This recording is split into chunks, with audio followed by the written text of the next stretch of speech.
કેમ છે પ્રેક્ષક મિત્રો? નમસ્કાર આપ સૌને. હું મનોજ શાહ રિસેટ હેલ્થ ક્લબના પ્રમુખશ્રી તરીકે કાર્યરત છું. આજે આપણે સમા વિસ્તારમાં અત્યારે હાજર છીએ વસુધા હોસ્પિટલમાં, અને આપણી સાથે છે ડૉક્ટર વૈભવી પ્રજાપતિ મેડમ. તો સૌ પ્રથમ આપણે મેડમ પાસેથી જાણીએ. Madam welcome. અમારા પ્રેક્ષક મિત્રો માટે આપનો પરિચય આપશો પ્લીઝ. ડૉક્ટર વૈભવી વિક્રમ પ્રજાપતિ, વસુધા હોસ્પિટલ અને ડેન્ટલ ક્લિનિક. અમે દાંત અને મોઢા તથા ચહેરાની ત્વચાને લગતા કોઈ પણ જે સમસ્યાઓ હોય એને ટ્રીટમેન્ટ કરીએ છીએ, અને ક્લિનિક સમા વિસ્તાર, પ્રમુખ સ્ક્વેર, અભિલાષા કેનાલ રોડ પર આવેલ છે.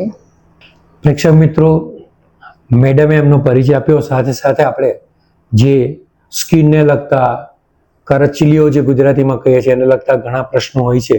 આજે આપણે એક ટ્રીટમેન્ટનો એક મુખ્ય ભાગ જે અલ્ટ્રા ફોર્મર 3 એ વિશે આપણે મેડમ પાસે ખાસ જાણવાના છે. વડોદરાના વિસ્તારમાં અહીંયા જે ફેસિલિટી છે તે ખૂબ જ ઉપયોગી બની રહેશે. તો અલ્ટ્રા ફોર્મર 3 મેડમ આ શું છે એ અમારા પ્રેક્ષક મિત્રોને જણાવવા વિનંતી છે આપણે.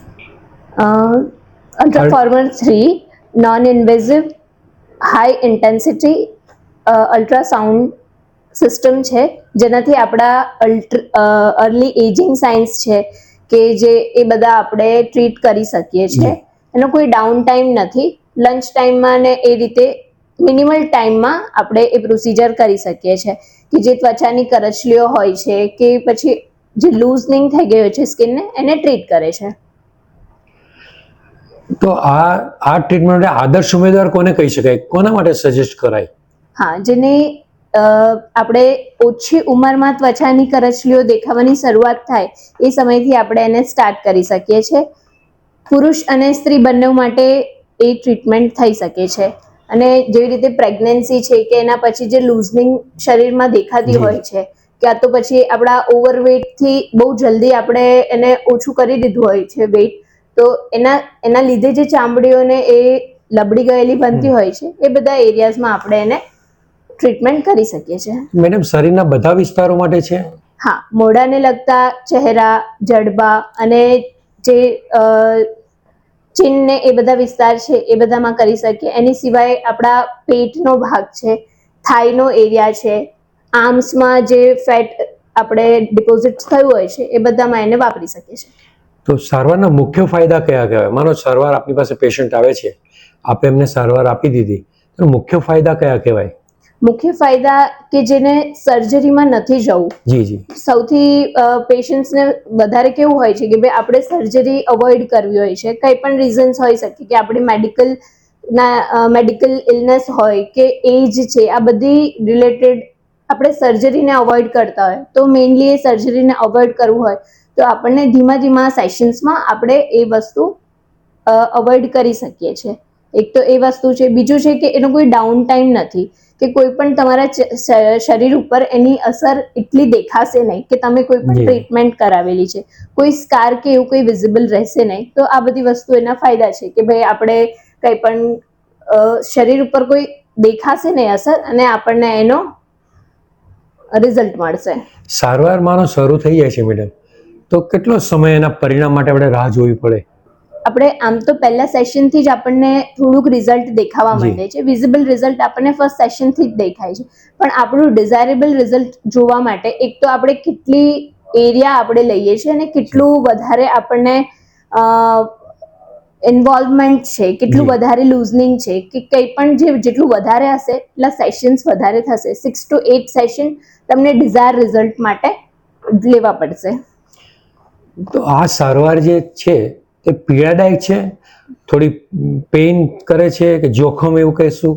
ના, માઇલ્ડ ડિસ્કમ્ફર્ટ રહેશે. તમને થોડુંક લાગશે કે ડિસ્કમ્ફર્ટ છે, પણ કોઈ પેઇનલેસ ટ્રીટમેન્ટ પૂરી પેઇનલેસ રહેશે. કોઈ એનેસ્થેશિયાની જરૂર નથી પડતી, કોઈ સ્કાર નહીં દેખાય કે કોઈ નીડલ્સ કે એવું કંઈ તમને પેન્ટ્રેટ નહીં થાય, તો પેઇનફુલ નહીં રહે. હા, થોડું ઘણું ડિસ્કમ્ફર્ટ, રેડનેસ આવું બધું દેખાશે. આ સારવાર તો અદ્યતન ટેકનોલોજી કહેવાય. આના સિવાય બીજી કોઈ સારવાર છે તો એને સરખામણીમાં આ સારવાર કેવી રહે છે? આ સારવારમાં કેવું છે, જેવું મેં તમને આગળ કીધું કે પેઇન કોઈ પણ જાતનો નથી, અને બીજું કેવું છે કે અલગ અલગ ડેપ્થના આપણી પાસે એમાં પ્રોબ છે, એટલે સ્કિનના ડીપ લેયર સુધી એ જાય છે. એટલે ટ્રીટમેન્ટનું રિઝલ્ટ પણ વધારે મળે છે અને કોઈ પણ જાતનો દુખાવો કે એવું કશું રહેતું નથી. મેડમ, આ સર્જરી કરાવી ફરજિયાત થઈ જાય છે આ કેસમાં હવે? સર્જરીને આપણે થોડા સમય માટે અવોઇડ કરી શકીએ, કાં તો સર્જરીથી મળતું જે રિઝલ્ટ હોય એનાથી વધારેના વધારે નજીક આપણે પહોંચી શકીએ. હા, પણ સર્ટેન લૂઝનિંગ થઈ ગઈ હોય તો ટોટલી એને રિકવર ના કરી શકીએ. એટલે વધારે લૂઝ હોય તો surgery the best. Surgery best છે, પણ સર્જરીમાં આપણે કેવું કે ઘણા બધા લિમિટેશન્સ આવી જતા હોય એક એજ પછી તમારામાં કોઈ મેડિકલ ઇલનેસ છે, જેવી રીતે જી. ડાયાબિટીસ છે, હાઇપરટેન્શન છે, તો પછી એ વસ્તુ સર્જરીમાં આપણને થોડુંક ધ્યાન રાખવું પડે છે. એટલે તો આ સારવાર પછી સંભાળ કેવી રીતે રાખવાની છે? માનો તમારા સત્ર પૂરા થઈ ગયા, પેશન્ટને સંતોષ થયો, આપણું જે કંઈક સારવારનો જે કરચલીઓનું જે કંઈક હતું તે પરિણામ સારું દેખાય છે, તો પછી એને કાળજી લેવાની છે, તો કઈ ટિપ્સ આપી શકાય એમને? સૌથી પહેલું તો આપણે તડકામાં જવું અવોઇડ કરવું જોઈએ. સન એક્સપોઝર જેટલામાં જેટલું ઓછું રાખશો એટલું તમને સારું રહેશે. અને સનસ્ક્રીન અને મોઇશ્ચરાઇઝર ડેઇલી રૂટીનમાં તમારે ચાલુ રાખવું પડશે. અને સાથે સાથે તમે જેટલું પાણી પીશો, હાઇડ્રેશન જેટલું મેન્ટેન થશે એટલું એ વસ્તુનું રિઝલ્ટ પ્રોલોંગ રહેશે, જેવું છે એવું મેન્ટેન રહેશે. પ્રેક્ષક મિત્રોને જાણવું હોય છે કે બજારમાં સનસ્ક્રીન વગેરે જાત જાતની કંપનીઓ મળે છે, તો આપની સલાહ શું છે? સનસ્ક્રીન આપણે કોઈ પણ કંપનીનું લઈએ, પણ સનસ્ક્રીનમાં જે 50 PA++ આમાં જઈએ ને તો એ વધારે સારું. જે SPF છે એ 50+ હોવું જોઈએ, અને જે ફિઝિકલ બેરિયર છે એ ટ્રિપલ કે ડબલ પ્લસ હશે તો એ તમને વધારે ફાયદાકારક રહેશે આપણા ઇન્ડિયન સ્કિન ટોન માટે. મેડમ, આપણી જાણકારીમાં છે કે 30-40 વર્ષની ઉંમર પછી આ સ્કિનના આ પ્રકારના પ્રોબ્લેમ થાય છે, તો આપણે શરૂ થયા નથી હજુ, આ સિમ્ટમ્સ દેખાતા નથી ચામડી, તો ત્યારથી શું કાળજી લેવી જોઈએ એ થોડું અમારા પ્રેક્ષક મિત્રોને જણાવો. ને સાથે આ કોલેજન શું કામ કરે છે ત્વચામાં, એના પર જરા પ્રકાશ પાડવા મારી વિનંતી છે, પ્લીઝ. આપણી ઉંમર જ્યારે 30 વર્ષ કે તેનાથી વધારે થતી હોય છે ત્યારે આપણી સ્કિનમાં જે શરૂઆતના જે લક્ષણો હોય છે કે જે નાના નાના રિંકલ્સ હોય છે અને એ દેખાવા માંડે છે, એ એજિંગની સાઇન ત્યારથી જ શરૂઆત થાય છે. તો ત્યારથી આપણે એક્ટિવ ઇન્ગ્રેડિયન્ટ્સ જેવા કે રેટિનોલ છે કે એવું નાઇટ ટાઈમમાં સ્ટાર્ટ કરીએ તો આપણે એજિંગની પ્રોસેસ જે આપણા સ્કિન પર દેખાય છે એને આપણે ધીરે ધીરે થોડી પ્રોલોંગ કરી શકીએ, કે જે 30 વર્ષે દેખાય એ તમે 35 કે 37 વર્ષે જોઈ શકો, એ રીતનું છે. બીજું છે કે એક આપણા શરીરમાં કોલેજન પ્રોટીન હોય છે. કોલેજન અને ઇલાસ્ટિન આ બે પ્રોટીન હોય છે, જે જો વધારે બને, સરખી માત્રામાં બને, તો આપણું જે શરીરની કે ત્વચાની જે લેક્ઝિસિટી હોય છે એ મેન્ટેન થતી હોય છે, જે આપણને યંગ દેખાડવા માટે, કે જે આપણી એજ છે એ જે અપ્રોપ્રિએટ એજ છે એ પ્રમાણે દેખાય, કાં તો એનાથી આપણે યંગ દેખાઈએ. બરાબર છે? તો આ જે ટ્રીટમેન્ટ છે એ નેચરલ પ્રોટીનને વધારે છે, બનાવવા માટે પ્રેરિત કરે છે. મેડમ, રિચાઇલ ક્લબમાં અમારા 10,000થી વધુ પ્રેક્ષક મિત્રો છે અને ફેસબુક, ઇન્સ્ટાગ્રામમાં બધા જ આપણને સાંભળી રહ્યા છે, જોઈ રહ્યા છે, તો અમારા બધા મેમ્બર્સ માટે આપનો શું સંદેશો છે? આવી જ નવી નવી સારવારો વિશે જાણકારી મેળવવા માટે અને એના તદ્દન લાભો લેવા માટે તમે રિસેટ હેલ્થ ક્લબમાં જોડાવા માટે અમારી વિનંતી છે.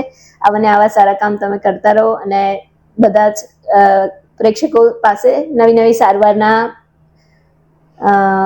ફાયદાઓ અને માહિતી આપતા રહો. પ્રેક્ષક મિત્રો, મેડમે મને ખૂબ સારી માહિતી આપી. ફરી આપણે મળવાના છે અને આના લગત અલગ અલગ ડિસીઝ વિશે આપણે સારવાર અંગેની વાતો કરીશું. તો અત્યારે રજા લઈએ.